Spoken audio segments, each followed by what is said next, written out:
一说印度，大多数人想到的都是恒河水洗澡、种族制度、火车挂票。然而，我们可能忽略了这一点，他们这几个领域确实比我们乃至全世界都做得更好。首先就是 IT 业，有不少 IT 大牛就是印度人，因为印度人其实非常注重科技与创新，所以他们高等学校的教育也很强。数据显示，当前印度高校数量超过了3000所，可谓是全球之最。以我们所熟悉的印度理工学院来说，印度理工学院的选拔过程极其艰难，每年仅有不到2%的录取率，甚至在2022年，印度理工学院仅录取了1.83%的申请者，这一比例比美国常春藤联盟大学的录取率还要低。但是付出的还是和结果成正比的。印度理工学院毕业生哪怕去美国硅谷求职都非常有市场，这也导致了当下印度程序员大军遍布欧美企业，甚至不少公司会选择将开发软件的任务外包给印度人，就是因为他们高效率、低成本。毕竟听话又便宜的劳动力谁不爱？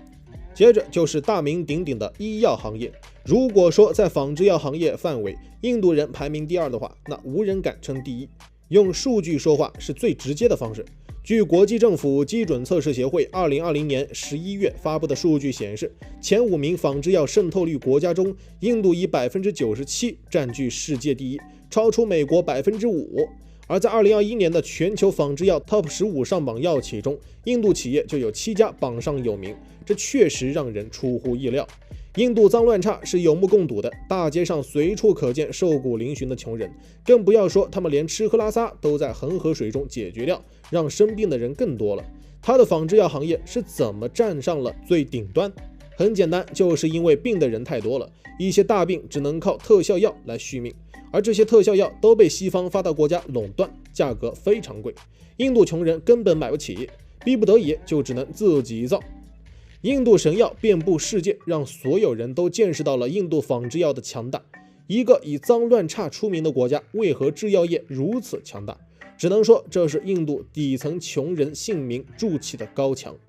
英国曾对印度进行了长达190多年的殖民统治，制药业一直牢牢掌握在英国人手中，这意味着药品的价格不是印度可以决定的，甚至连制药过程他们也不清楚。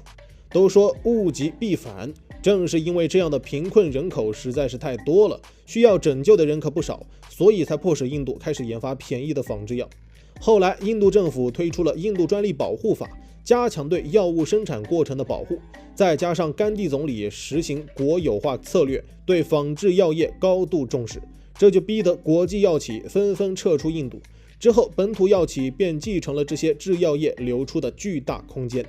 当然，印度这一行为让其他虎视眈眈盯着印度的资本家不开心了，他们也在千方百计想要打击印度，但印度怎么可能会束手就擒？在准备加入 WTO 前，印度便与其他7个国家一起研究怎么保护本国仿制业不受入世影响，并且在加入 WTO 后，以印度为首的8个国家开始向联合国提出了反对贸易问题与知识产权结构的问题，最后成功促进了与贸易相关的知识产权协定和 TRIPS 与公共健康的宣言的落地，让印度本土企业可无视专利保护期，自由生产仿制药品。之后，印度继续再接再厉，在1999年4月实施了专利修正案，成功做到了与国际通行标准接轨，推动了印度药品国际化的进程，同时也使 WTO 免于被抄袭的发达国家骚扰。虽然说这也有弊端，比如说它会弱化本地人的专利保护意识，也降低了创新性，但是从长远来看，这么做确实救了不少人。毕竟面子和性命相比，大部分人应该会选择后者，最后的受益人是那些曾经买不起药的穷人。所以也别太低估了印度阿三，有时候那些看似比你弱的人才是你最强大的对手。说起印度强势的领域，可能很多人能想到 IT 和仿制药，但印度在电影业的成就，你想得到吗？或许大多数人对印度的电影印象还停留在一言不合就尬舞的印象，但是他们没想到，其实印度人的电影已经是另一个层次了。印度的电影，比如《三傻大闹宝莱坞》、《摔跤吧，爸爸》，哪一个不是制作优良，而且故事充满寓意和教育意义呢？有数据显示，印度每年生产的电影都会超过2000部，数量极为庞大，是全世界最大的电影产业之一。虽然印度有着众多优点，但他们同样也有不少硬伤。首先是印度除了首都，大部分地区的基础设施都不完善，而且游客在当地是非常不安全的。就在今年3月，西班牙网红旅游博主在印度旅行时遭到殴打，引发了社会的舆论和关注。不少外交部也呼吁自己国家和人少去印度，如果要去，也要避免单独行动。可见印度治安之差。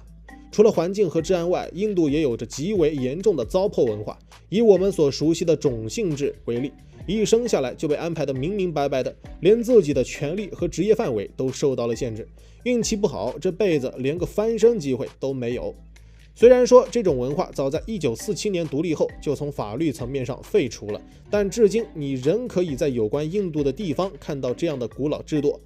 别小看这些缺点，这些缺点凝聚起来，也是能够成为印度进步路上最大的绊脚石了。尽管我国在综合实力上远超印度，印度人还自认为已经超过我国了，着实有点好笑。但是我们也要警惕，不只是印度，一些比我们有优点的国家，我们也需要去借鉴。毕竟不能忽视任何一个潜在的强大对手，可能今天你瞧不起他，明天他就让你高攀不起了。每天嗨科普，我是闪电哥，咱们下期见。